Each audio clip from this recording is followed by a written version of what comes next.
education. She earned her master's degree in educational foundations at the University of the Philippines, Diliman, where she's also a time lecturer. Currently, she's a PhD candidate in special education at UP. With 20 years of experience teaching students with additional needs from early interventions to transition ages, Teacher Tina is a trained job coach for PWDs. She has been instrumental in training job coaches in Carmona, Cavite, and in job placement for several persons with autism. She also collaborates with organizations like Habi Education Lab and the ADHD Society of the Philippines. And in addition to her professional achievements, she is a proud wife to Paul and mom to Gabe and Tally, their 2-year-old fraternal twins. Please join me in welcoming Teacher Tina. Yan, Teacher Tina, the floor is now yours. All right. Nung sinabi mong the floor is now yours, parang bilang HD, ang naisip ko, the floor is lava. Obvious bang nanay ng mga toddlers ngayon?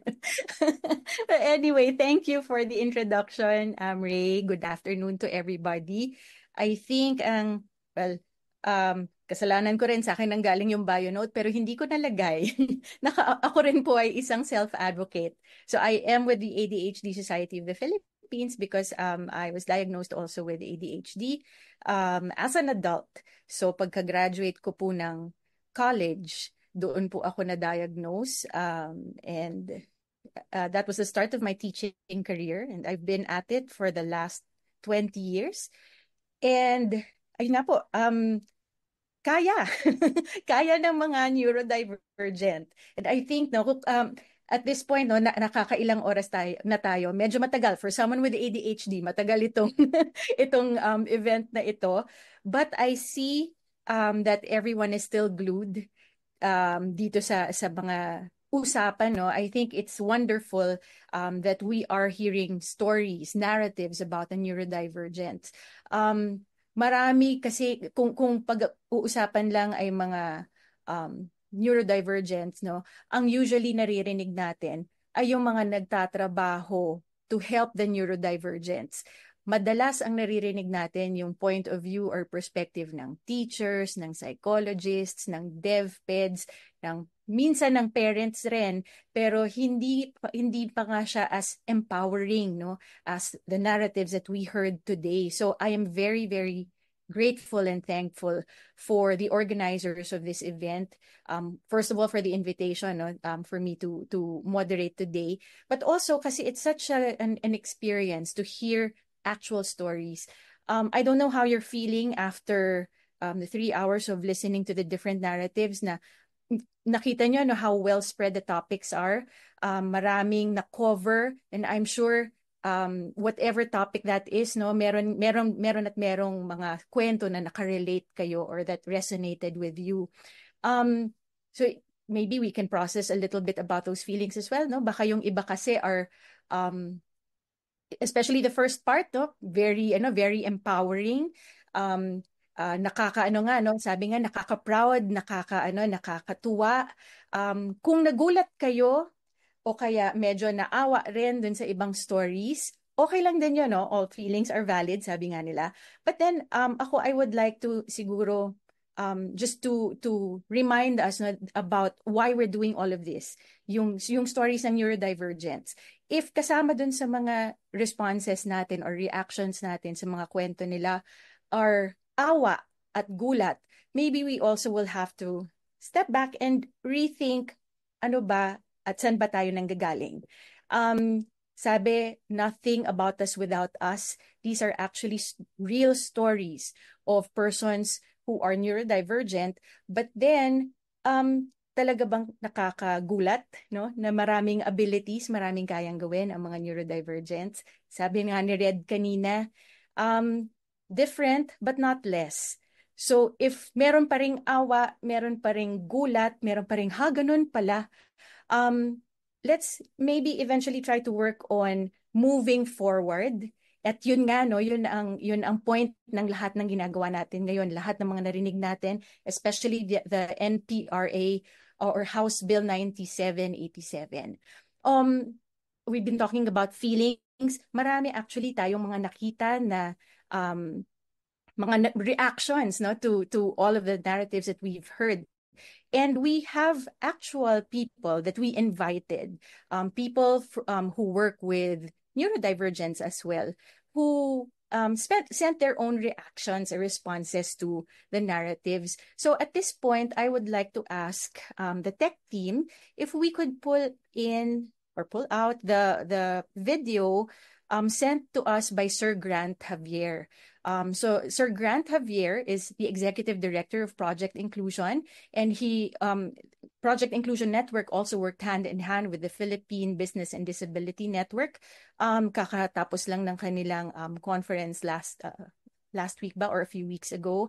And I did see earlier that there was a comment na sana merong stories on inclusive employment.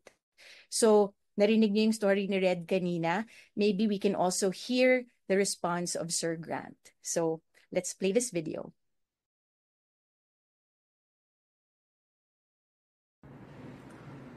Hi everyone, magandang araw po sa inyong lahat. Unang-una, nais ko pong pasalamat sa Filipino Alliance for Neurodiversity and to Find Philippines for finding me and giving me this chance to be able to react to this beautiful webinar that you have put together. Tunay po na napakahalaga ng webinar na to. Why? Because it's very, very informational. Very, very, very educational for a lot of our Filipino brethren who still are not in the know in terms of neurodiversity. I have listened through all of the talks that you have recorded, and I'm very impressed with all the different presentations. I'm also very happy to find so many of the people that I've worked with throughout these years. Kinakatuwa na tayo ngayon ay nagkakasama-sama para sa gawain to. But I'd like to emphasize a number of things that have really stood out for me on the different presentations. One, I find very much enlightening the presentation of Red.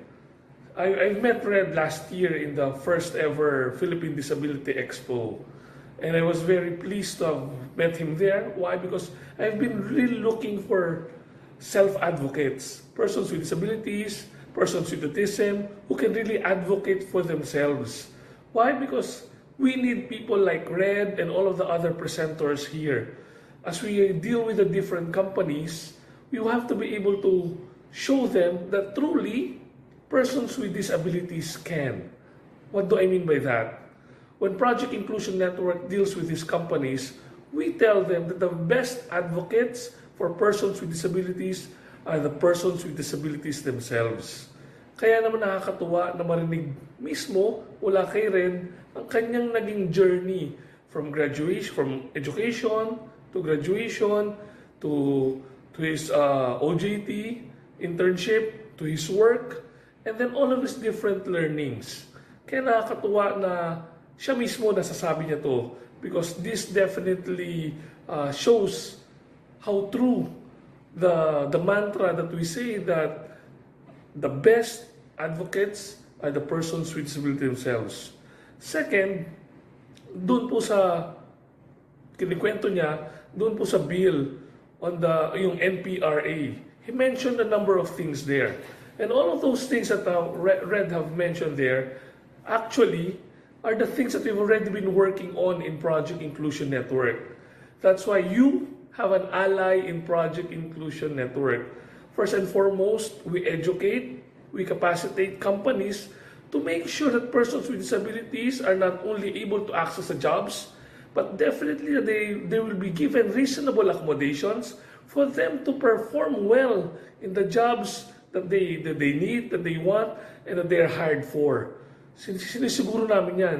Secondly, nakalagay rin dun sa act na pinapasa natin ngayon na dapat sila ay mabigyan, ang mga persons with disability job seekers or employees for that matter, ay mabigyan ng karapatan, ng tamang kabayaran, kung anong nararapat para sa kanila. Same benefits, equal pay, equal opportunities at work. At yan po ang tinataguyo din ng Project Inclusion Network, especially to the Philippine Business and Disability Network. Our partner companies ay sumusunod po dyan. Hindi po kami nakikipag-partner sa mga company na hindi kayo babayaran ng tama. Why? Because we have a covenant with them to ensure that naitataguyod ang karapatan ng bawat taong may kapansanan na nagtatrabaho sa kanilang kumpanya. And you also mentioned something about the education, yung role ng TESDA. I don't know, not many people know about this, but Project Inclusion Network with the help of ILO, International Labor Organization, kami po ay nagsagawa ng isang study kung saan amin pong inassess ang kalagayan ng TESDA with regards to being accessible for persons with disability and inclusive. Hindi lamang ang kanilang curriculum but even all of their processes. And what have we found out? That definitely there's a long way to go for TESDA. Meron po kaming paper on that. And we've already made policy recommendations. We've already piloted the capacity development for the different regional heads of TESDA. We've also made a resource toolkit para po sa mga institution owners ng TVET. Ayan. Para po tunay naman mapangalagaan ang karapatan ng mga persons with disabilities at sila'y makapag-aral ng tama, maibigay ang curriculum ng tama, maintindihan nila ito, at ito po ay magamit nila para later on po sila ay magkatrabaho. So kaisa niyo po kami with regards to this act, but also an assurance na may mga bagay na po na nangyayari sa ating pong panahon ngayon. Kaya nga po kakampi ninyo ang Project Inclusion Network. And thank you as well for all the different presenters on the different other topics. I appreciate all of them. Why? Because it also affirms us that we are on the right track sa PBDN at sa Project Inclusion Network. Kaya naman po, isa pong aking panghihikayat para po sa inyo, please do continue to speak out. Let's work together, let's come together more often, and let's sit down. I would want to be able to meet all of you later on in person, to be able to share with you as well our experiences in PIN and PBDN. We always tell our partners, yung atin din pong sinasabi dito sa ating advocacy sa disability sector, that there should be nothing about us without us. You won't believe it, but in PBDN, we campaign that. We campaign for that a lot. That we tell them that policies, programs, even inside companies, should be made with the participation of and in consultation with persons with disabilities. So, napakahalaga po ng bagay na yan. Yung nothing about us without us. Nothing for us without us. Alam niyo po, sa ibang bansa, sa mga ibang bagay, sa ibang lugar na aking napuntahan na, ang kanila pong sinasabi ito, nothing without us, period. It's not about the disability even. It's all about being inclusive of every person who are part of that community, who are part of the society. Nothing without us. At ayan pong ating pinagsusumikapan. Kaya po patuloy po natin itong ating gawain na to at mabuhay po kayo at kaisa niyo po kami sa gawain ito. As I always say, the word inclusion starts with with the individual. But at the heart of inclusion are the letters U and S, which is us. We should all work together to build a more inclusive, a more accessible, a barrier-free society.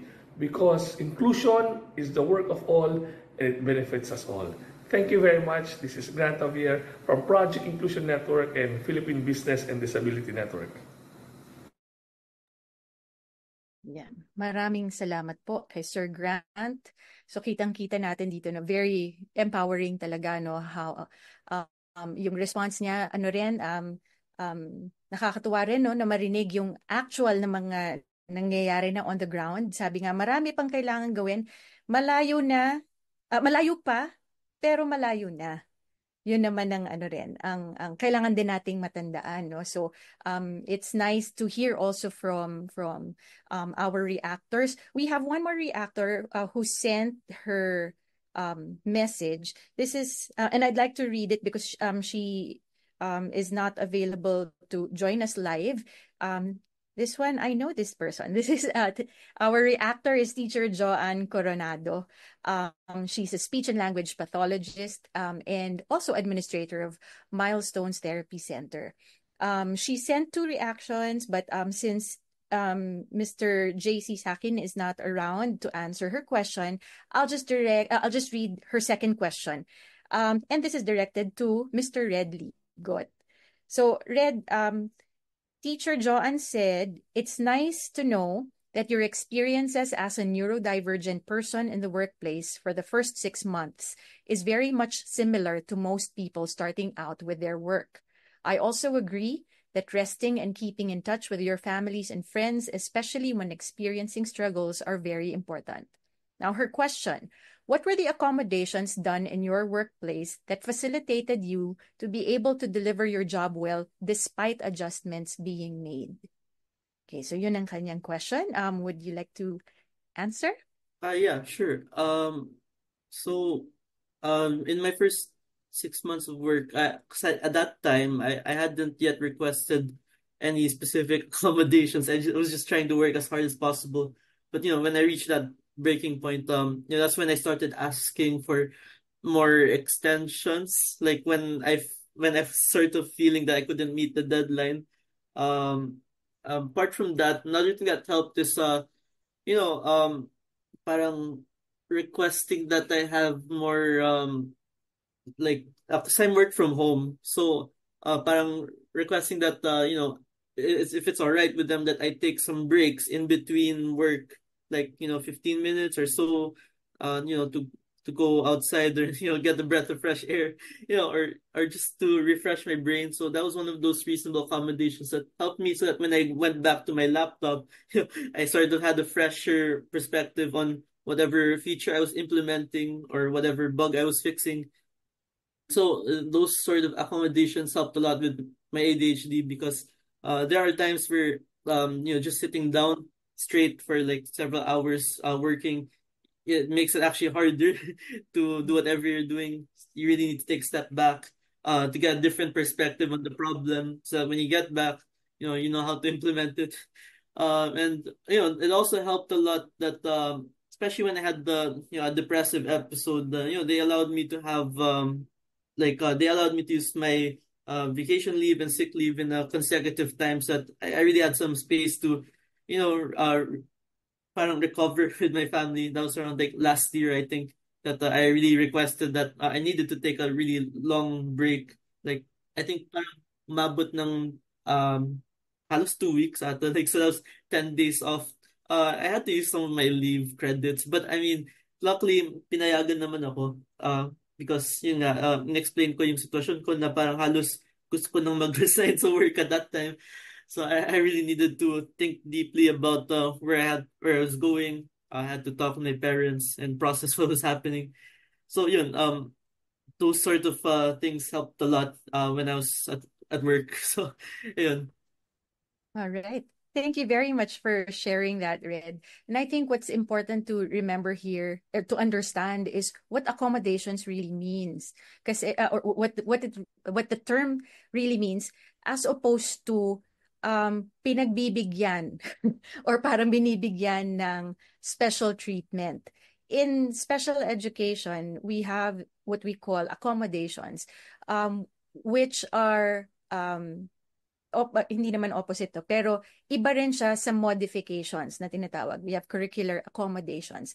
And when you say you need to accommodate a student or a person, you don't exactly change the level of difficulty. You don't change the content. Walang nagbabago dun sa mga kailangan gawin ng estudyante.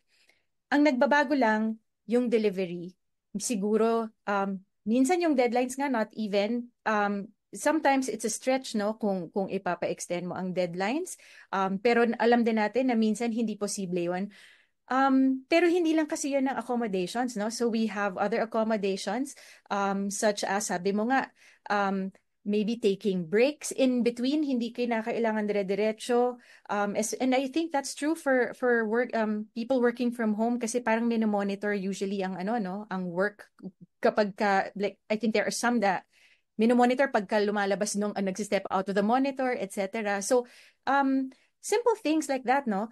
Hindi binago yung trabaho, hindi binigyan ng special treatment, pero meron lang konting adjustments when it comes to maybe the delivery. So that I think is something that a lot of employers will need to understand, especially if you are hesitant, no, about providing these for our neurodivergents. Pero yun, kailangan talaga. Again, hindi natin pinadadali ang buhay. We're just, sabi nga, merong different needs, hindi kakulangan, pero kailangan pa ring ibigay para mag-function ng mas maayos, no? So, maraming salamat, Red, for your insights. I'd like to now proceed to another reaction. So, meron isang nag-send rin. This is from Professor Michelle Ong she's a faculty member of UP Diliman's Department of Psychology and an ugnayan ng pahinungod psychosocial support volunteer.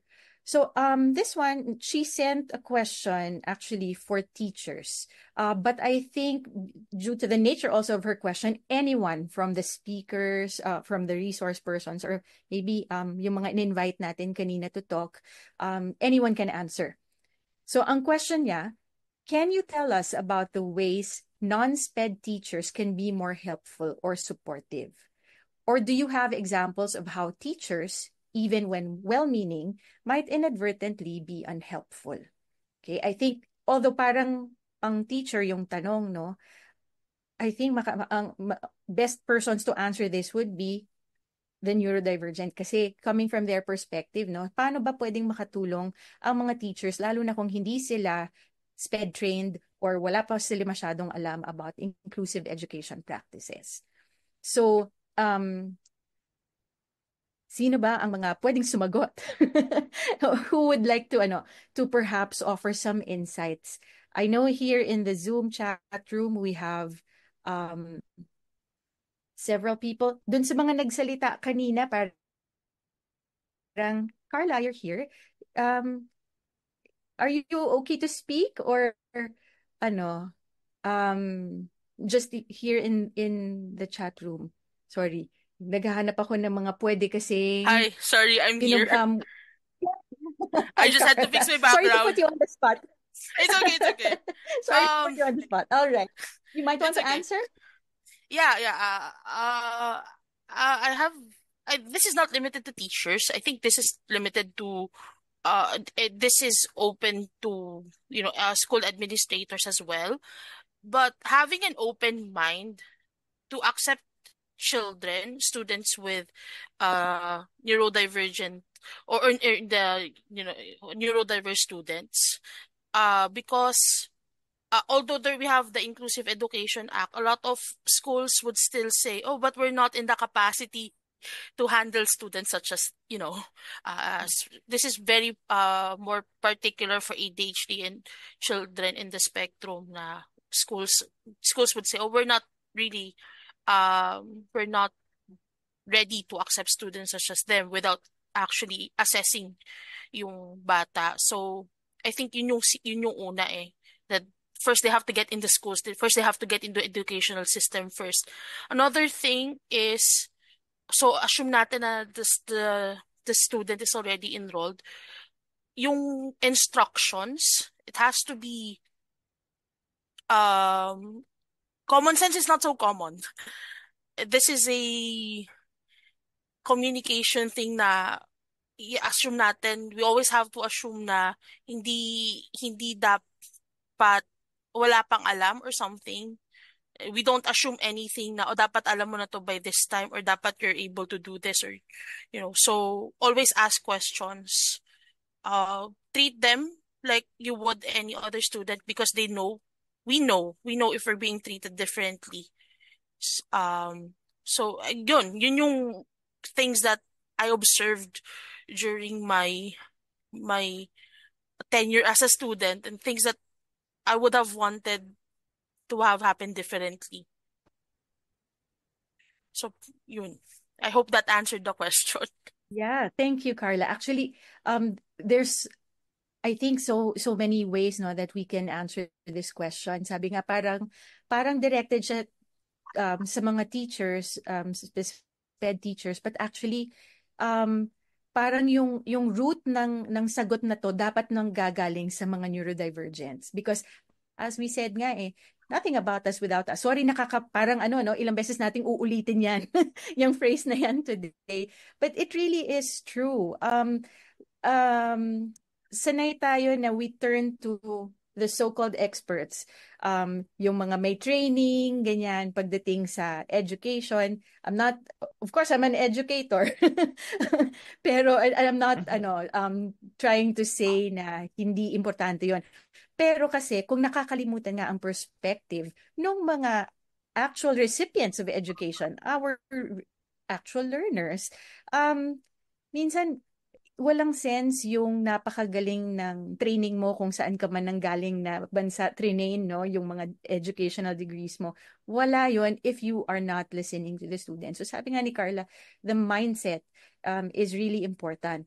I'm happy that here in the chat box there are some people who would like to answer also.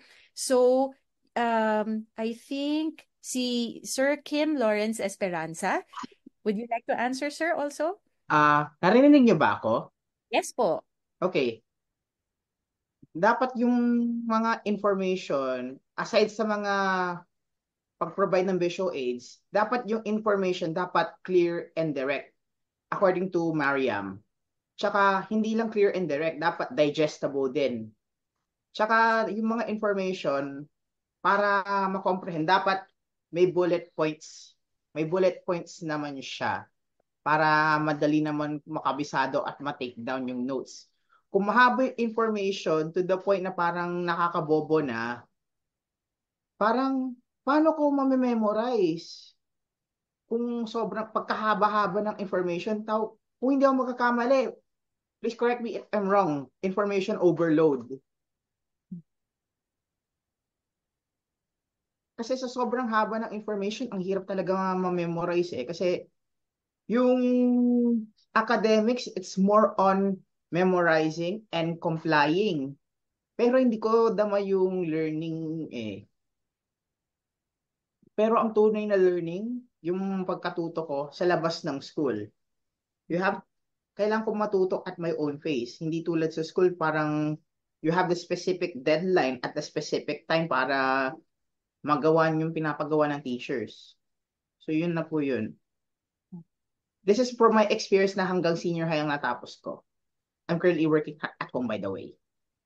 Thank you very much, Kim, for your insights. Wag nating binabaliwala no, yung mga ganitong klaseng sharing, ganitong experiences, because these are real things that happen on the ground. As I said, no, baliwala lahat ng mga degree natin bilang educators. Kung hindi natin naiisip, tumatagos ba sa mga estudyante natin? So I guess yun din, no? Ako parang sinagot ko na rin yung question kahit dapat nag-moderate ako. But yeah, how can we help our students further? Just try to imagine, no? Lagay mo yung sarili mo sa lugar nila. Ikaw ba pagka nagtuturo, 'di ba, naiintindihan mo ba pagka info overload, sabi nga kanina ni Kim. So, yan, marami pang mga perspectives, no? At ito naman, si Miss Princess May Bartolome. Yan, meron din siyang mga gustong i-share. Princess, babasahin ko lang muna kung ano yung sinulat mo and then maybe you can share, or would you like to proceed? Okay. So, sabi niya sa chat box, unconditional positive regard with having empathy and without judgments. Yun ang kanyang unang sagot. And then, that's specific to non-SPED teachers. So would you like to expound on that? Kasi personal experience lang po. Kasi lang po ako, hindi po ako na-diagnose na may autism po. If it wasn't na parang may compassionate na teachers na parang, kasi nakikitaan na ako ng red flag dati na parang, ay bakit mentally unstable ka? Bakit di man nako-comply yung mga tasks? Tapos naalala ko, parang naramdaman ko yung teacher na may paki sa akin. Tapos na parang sinuggest ako na mag-consult sa guidance. And then, ayun nga, parang nirefer na ako as in sa therapy talaga, yung therapist, hindi lang guidance counselor. And I think, alam mo yun, kasi we can have a lot of like na ito yung mga instructions na gagawin para mo-consider. Pero kung hindi nadadama kung sincere talaga na may pake talaga yung tao sa'yo, parang ano. So parang, ayun lang din naman, aside lang din sa unconditional positive regard, I think ang ipupush din natin na parang we deserve to be unconditionally loved kahit neurotypical, neurodivergent tayo. And I've been a really huge advocate for that because I believe that na we are not less, we are deserve of love, and basta we deserve love lang talaga. That's all lang naman. Medyo emotional lang po ako. That's all. Yeah. Thank you very much. And I understand. Excuse me, pwede ko bang may dagdag? Meron ako nakalimutan Yes, na go ahead. information. Go Ito ahead. Is that sa classroom kasi madalas may ingay yung mga kaklase ko at ako naiingayan ako, so when I feel the need na lumabas, lalabas ako papunta sa library, which is sobrang tahimik pero hindi sapat I need some place na yung parang space sa classroom na merong sensory friendly. Kasi as per me, based on my experience, naiingayan talaga ako. Kasi karamihan sa kaklase ko sobrang madaldal, sobrang rowdy. Ako lang yung student na introverted na autistic. Parang on the outside parang okay lang, pero deep inside parang hindi ko kaya yung So I have to feel the need na lalabas ako for a few minutes. Ganun. I have to add something. Yes. Thank you. And that's worth adding, I think, no? Yung nakakalimutan ng marami, yung sensory needs. So thank you, Kim, for your additional answers. Next, Kevin, would you like to share anything? Yes, good afternoon, family. Good afternoon. My experience po sa sa school, sa college, minsan matahimik talaga ako sa buhay. As in, matahimik talaga ako noon. Ever since nasa college pa ako noon, parang inisip ko na anong lesson pa bibigay sa akin ng teacher sa akin, anong lesson pa ang bibigay sa akin. Pero yung sa adjustment program pa lang, parang feeling ko na parati ako nabubuli, parati ako sa buhay. Ever since na puro asar, libang, o gusto nila ako bugbugin o mga ganun, parang inisip ko na parang nagre-rage na ako sa sarili ko. Pero ever since na pasok ako sa rehab, which is Roads and Bridges to Recovery, under Metro Psych Facility, doon na ako na control yung mga emotions ko and to help myself from being mentally spirited and stuff like that. Tapos, ang golden rule sa amin sa Roads and Bridges to Recovery or RBR, humility and acceptance. Isa sa mga unwritten philosophies namin na pinapatuto sa amin sa buhay. Even if you comply it outside sa mga educations and sa mga iba't ibang bagay, doon ako natututo ng humility and acceptance. Tapos, sobriety is an option talaga for me. For me, in-insight ko to yung sobriety ko sa buong buhay ko. Kaya 6 months sober na ako sa labas right now. 18 months ako nagstay sa RBR. Since, ayun yung sinabi ko kanina sa chat box ng Zoom. And also, yun nga baka ma-apply nyo ito sa lahat ng mga taong may person with disability na humility and acceptance lang ang kailangan dyan sa buhay natin. So thank you very much and God bless. Thank you very much and congratulations also on your sobriety. Thank you. So thank you. I'm so grateful for everyone for sharing their insights. I think even this one is unusual because talagang usually ang experts na kilala ng karamihan yung mga may degree na may fields of specialization. Pero nakakalimutan again yung mga dapat tanungin yung actual people involved. So siguro another way to answer that question of Dr. Michelle would be to ask, you can ask your students directly, what is it that you need?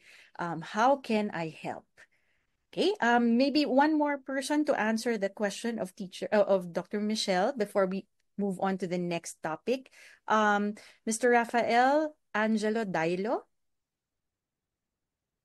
Would you like to share your Yes. answer? Yes, go ahead, sir. Good afternoon po. So I already graduate on Quirino High School since 2014. And for 2016, I enrolled Asian College TESDA since 2016 to 2017. Ang nakuha ko po yung course is animation, NC2 and NC3. So, kaya ko mag-drawing ng kahit anong characters, like mga cartoons or anime. So, ayun. Lagi ako po nagme-maintain. Pati din na po, shading. Mas importante for the assessment. So, ayun. Kailangan po yan.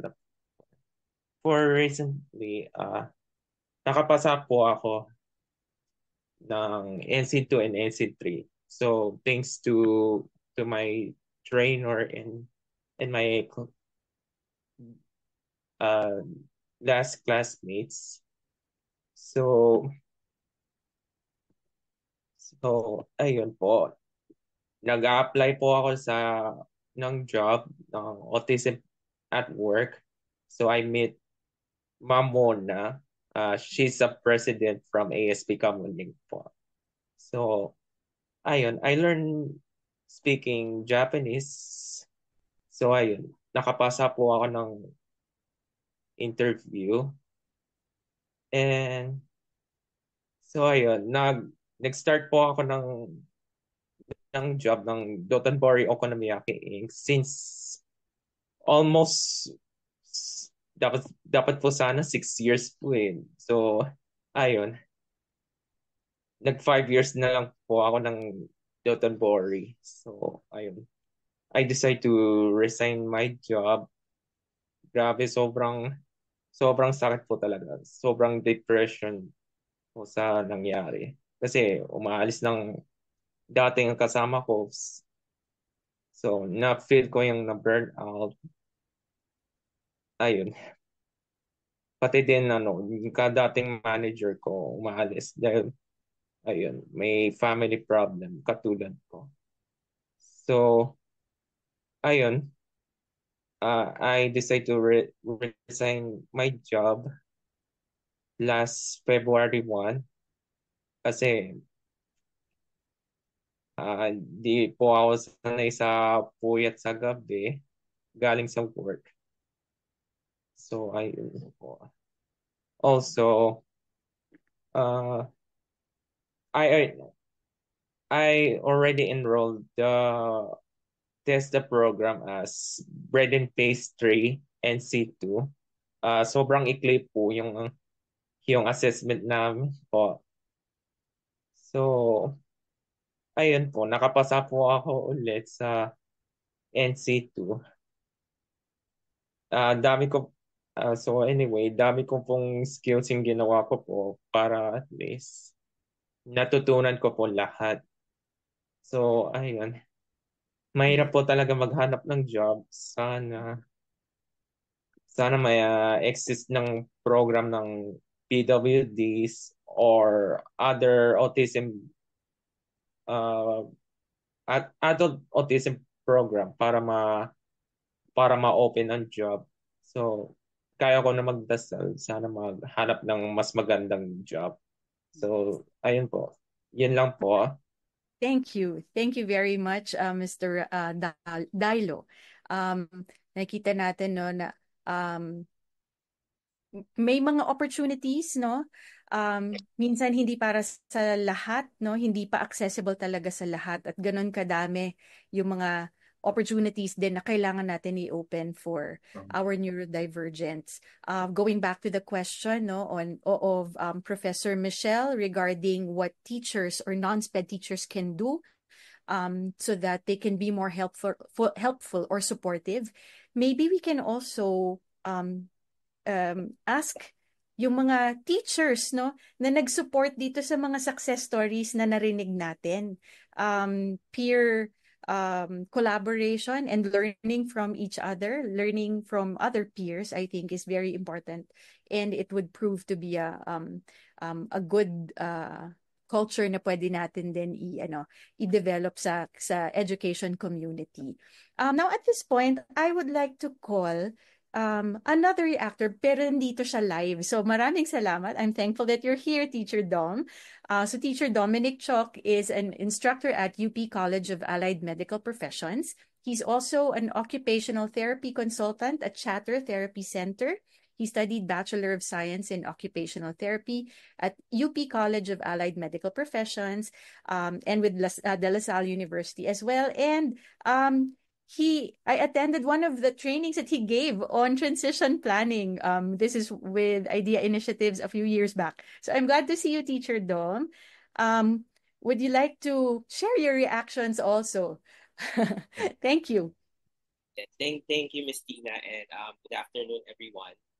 Thank you for the attention. So I know it's been how many hours full of learning and stories, no? So sobrang, for me personally, I felt yung happiness kasi as an occupational therapist, this is one of her goals, no, na maging self-advocate yung mga clients namin, yung mga students namin. And I'm happy to see a lot of siguro students sila before, and then now they're finding jobs or they're actually working, and then they're able to really retain their job. So that's very good. And I am also seeing familiar faces. So good afternoon po sa lahat. So yeah, siguro just to add, so bakit ako nandito? So aside from being an occupational therapist, I'm also a brother of a young adult with autism.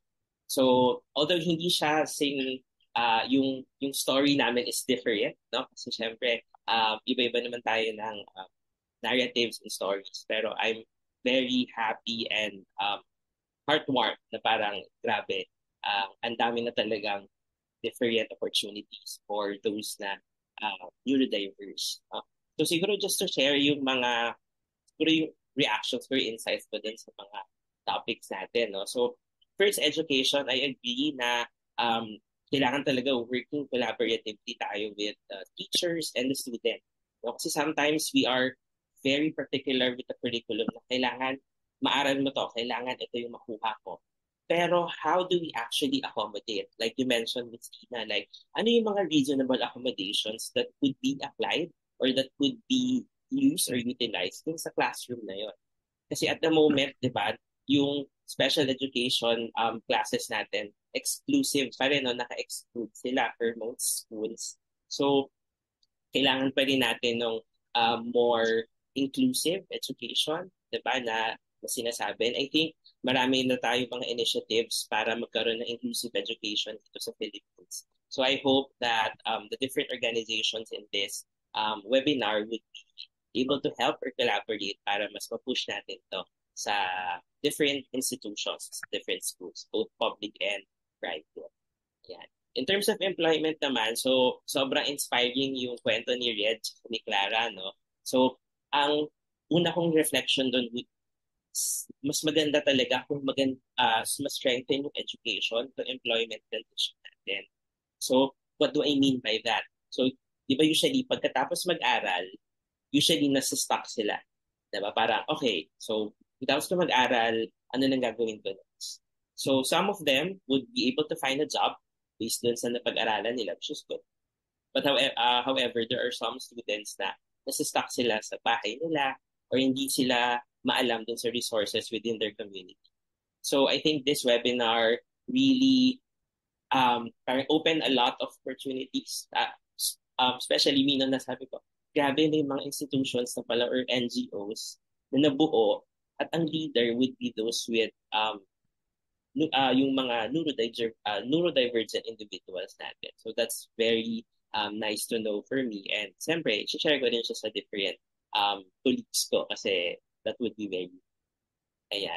And then, one big factor na na-share would be the match nung skills and capabilities nung nila Red tsaka ni Clara dun sa job na meron sila yung matching. So, feeling kasi, well, nandun pa rin kasi yung sinabi ni, I think that was Gerard, yung infantilizing yung mga neurodivergent individuals na hindi nila kaya to. So a lot of people are assuming na they will stay like that. Bata lang sila. Pero in this webinar, the voices, the stories are telling us that they are more than what people see.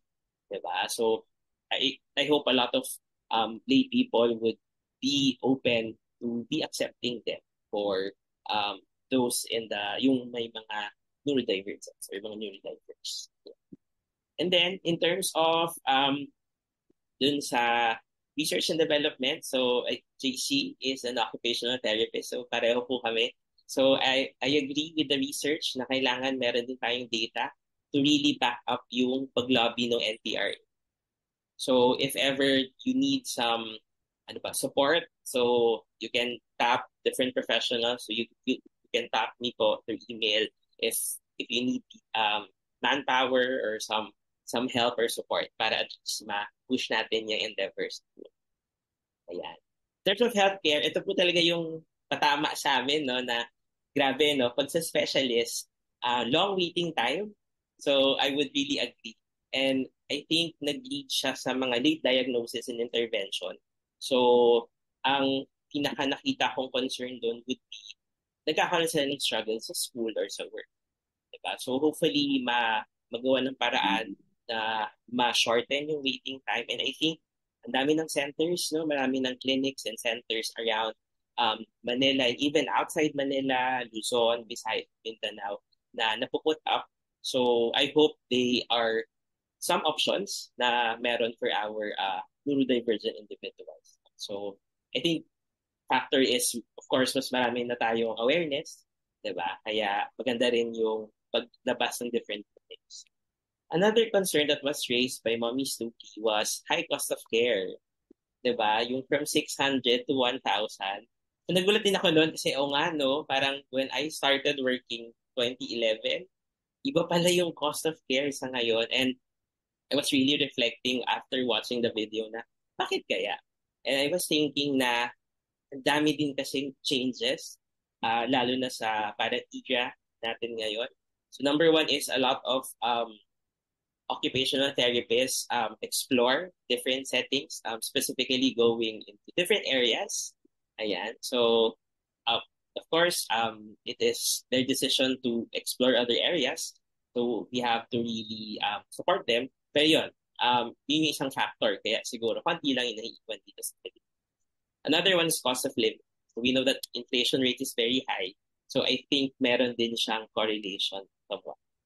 Yeah. But, ako, ang call ko lang, if there are any OTs out there, ayan, encourage more to stay and serve the Filipino people. Kasi, as you've seen, ang dami nating matutulungan. So, sila dito, work na, they're self-advocating themselves. So, we have a lot of clients waiting for our services para mas ma-open up yung potentials. And then, on mental health naman po, dito, okay. Ayan, so, sabi ko nga dito sa reflection ko, parenting compassion fatigue is real. So, totoo siya. Na darating sa point na yung joy nawawala feeling mo, hindi ka na naka-experience. So, I would like to know more of the psychoeducational program that she mentioned. So, sana mas ma-share niya sa atin kung ano yun. Okay? Ayan, para at least makapag-provide tayo ng care for the carers. So, yun yung naisip ko. Then lastly, yung adult support challenges. Yung talagang nag-stuck sa akin would be, paano sila kung wala na kami? So that's a very big question for a brother. So hindi pa ako parent, pero feeling ko nandun din yung parang question sa akin na, what if my parents, parang mauna sila? So ano na mangyayari for the care? So it is good, or for the parents out there, please support the endeavors of your neurodivergent child or adult, because if you really provide support, if you really give all sa kanila para maging independent at makuha nila yung gusto nila, I think they will be really good citizens of this country and makakapag-contribute to the society. Ayan. So I think that's it, Ms. Tina. So thank you for hearing my reactions, and I am really happy to hear all the stories, and grabe, nakaka-empower siya for a healthcare professional like. Thank you. Thank you very much, Teacher Dom. And thank you again to the organizers. Gusto ko ibalik lahat nung pasasalamat at ng credit sa ating organizers for thinking of an activity such as this, because it really gave us a platform to hear all of your stories firsthand. And nakikita natin how diverse the stories are, how far-reaching din, and how complicated it is to actually respond to all of our concerns. And siguro gusto kong ibalik tayong lahat doon, I know, I'm sorry, I'll apologize to those who have been sending questions and have been raising their hands here in Zoom. I would like to accommodate all of you, but we are pressed for time. And I think this just goes to show nga how this topic is so rich. Hindi pwedeng pag-usapan ng isang upuan lang. At definitely hindi pwedeng kumbaga hindi pwedeng hindi kayo mapakinggan, no? So I'd like to remind everyone that there is a fan page for fan. It's a fan meaning Filipino Alliance for Neurodiversity, of course. Pero mag-fan na rin tayo doon. Fangirling na ako dahil talaga naman mga rockstar itong mga members ng fan na ito. So the link is in, so Nads just posted the link in Zoom. But also, I think, pinupost din siya on Facebook right now. The questions, you can direct your questions there. We need more narratives because these narratives will help us also when we craft the policy, no? Of course, hindi naman tayo directly yung gagawa ng mga policies, but we are currently working and collaborating with a lot of people to ensure na yung pinasang yung nasa yung currently ay House Bill na ngayon, which is HB 9787 ay talagang dumiretso na maipasa, no? So may panahon pa, no, para magsalita. Laging may panahon para magsalita. We just need to collaborate and organize all of the thoughts, all of the insights, all of the stories. And gaya ng sinabi kanina ni Teacher Dom, no, maraming opportunities to help. You can if you think, no, kaya ng skills, job match, kumbaga, yung skills dun sa kinakailangan na trabaho, why not go into helping in research or go into allied health professions? Kung kayang mag-college, mukhang meron tayong drive at may commitment, may budget, at merong skills to go into professional work, why not go into something that would help this cause? No? So we need all hands together so that we can make things happen. Malayo pa, ano ba yan? Malayo pa, pero malayo na. So at this point, I would like to thank everyone for participating. Again, the questions that were sent to us, pasensya na po, hindi natin na answer lahat. Hindi ko na rin nabigyan ng opportunity yung iba na magsalita. But go to the fan page, and I would like to say thank you again for the opportunity and give the floor back to Amray. Thank you, Amray. Thank you, Teacher Tina. But before you leave, I'd like to take this opportunity on behalf of NCDA Executive Director Ms. Glenda Relova, would like to award you the certificate of recognition. In grateful recognition of your participation as the live open forum moderator and for your support as a SPED practitioner and higher education teacher in this webinar titled Kami Naman, Neurodivergent Narratives, Voices from Self-Advocates, Families, and Allies. Maraming salamat, Teacher Tina. And we'd also like to award this certificate to Mr. Grant Javier, of Executive Director of Project Inclusion, for your reaction, for the question as well of Dr. Michelle Ong of the University of the Philippines Department of Psychology. Well, of course, to Mr. Dominic Chok, as an occupational therapist And as a reactor, ang dami po naming natutunan na insights from you. Pagpatuloy pa rin po natin ang discussion, sir. And for the question as well of Ms. Joanne Jean Coronado. And oops, this is my certificate. Maraming salamat din po, Ma'am Glenda Relova. Yan. So before we conclude, of course, I would like to extend our heartfelt thanks to the following organizations for their support. NCDA, maraming salamat po for giving us this platform to talk about our causes. Members, ADHD Society of the Philippines, Adult Autistic Association of the Philippines, Boundless Possibilities Foundation, Inc., Families of Individuals with Neurodevelopmental Disabilities Philippines, Filipino Autistic Self-Advocacy Team, Inc., Philippine Neurodivergent Self-Advocates, Psychological Association of the Philippines Persons with Disabilities Special Interest Group, and Vital Strats Creative Solutions. Special thanks din syempre sa ating sign language interpreters na si Mr. Junjun Sevilla. Thank you po. Maraming salamat po. And si Mr. Renato Soriano Jr. Syempre, it wouldn't be possible itong promotion ng ating well-attended na webinar without our publicity materials team led by Ma'am Wilma Ligot, who is also our overall punong abala event coordinator. Miss Weng, maraming salamat po sa inyo. And of course, yung certificates and social media committee natin. Yan. Si Cherry Jane Lau.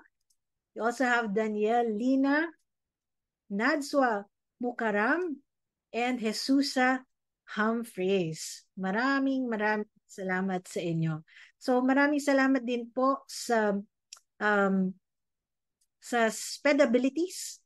Yan, sa SPEDability Teach Academic Tutoring Services for the video editing. Hosting then by Vital Strats Creative Solutions. Our Secretariat, Ms. Mary V. Cabason, yan, of Find Philippines, and our overall event coordinator, of course, Ms. Weng Ligot, LPT. Yan. So thank you all for joining us today. And we've had the privilege of hearing from a remarkable group of individuals who have shared their experiences. O si Ma'am Tina, may pahabol, Ma'am Tina. Go ahead. Oo, sorry. I'm so sorry kasi meron lang pinadala si Attorney Reyes, kaya lang sa akin niya ata napadala. I just would like to read it out loud kasi para rin ma-plug. She said regarding the paano na sila kung wala na kami. Our Down Syndrome Association has a strong sibling support group. We have this seminar for sharing and training our siblings of our children with Down syndrome. I designed this training. I am the mom of Clara Reyes. Your groups may also be interested to have these training for siblings of neurodivergent individuals. So thank you very much. Yun lang. Gusto ko lang kasi sa akin ata napadala. Thank you. Maraming salamat for offering that at Attorney Ray and the mommy of Clara. Maraming salamat po. So pakilagay na lang din po sa chat how the members or how the advocates can reach out to you po. Yan. So as we close, as I've said a while ago, we've had the privilege of hearing from a remarkable group of individuals na nag-share po ng kanilang mga stories, experiences, at saka expertise na rin po on neurodiversity. Mula education, to employment, to healthcare, to public awareness, legal and policy discussions. Ang dami po nating na-cover na broad spectrum of topics that are really important para maintindihan po natin at masuportahan ang neurodivergent community. The Neurodivergent People's Rights Act, it's a crucial step towards ensuring na ang ating neurodivergent individuals and loved ones receive the support and recognition that they deserve. This act aims to provide inclusive education, equitable employment opportunities, accessible healthcare, and comprehensive community support. Call to action po ito para sa ating lahat to stand together and advocate for the rights and inclusion of neurodivergent individuals. So I encourage everyone here to join us in supporting this important bill.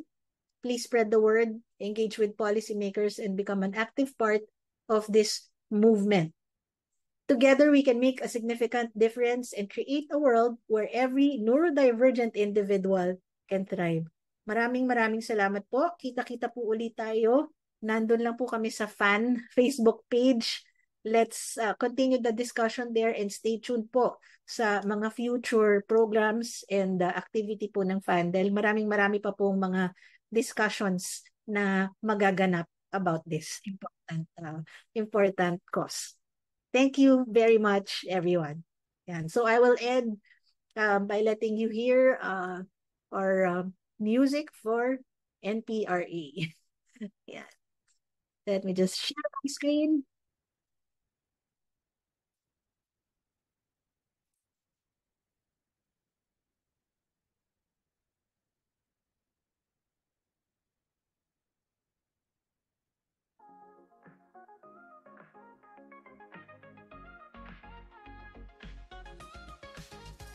In the sky of dreams, a child's whisper wide, seeking light where shadows often hide, with care and understanding in every stride. Under the NPR way, hope is our guide.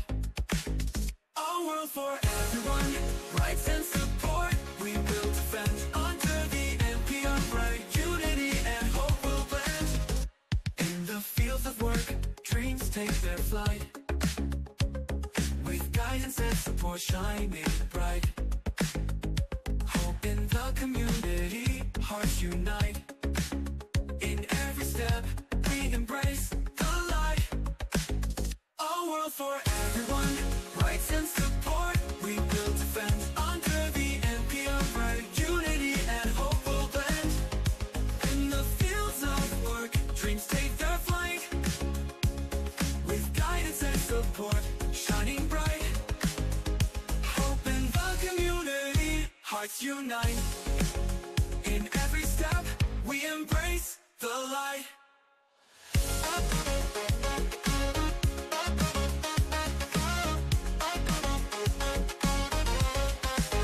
Voices of hope rise like the dawn. Under one star, together we're strong. Against discrimination, we fight on. In heart and mind, where hope belongs, there are voices yearning to be heard. Stories of hope waiting for the word. Under the law, let justice be stirred. For the future, let light be conferred. A world for everyone, rights and support we will defend. Under the NPR right, unity and hope will blend. In every song and word, voices of hope. A world for everyone, we unite. Under the NPR right, hope will blaze. Rights and support shining bright.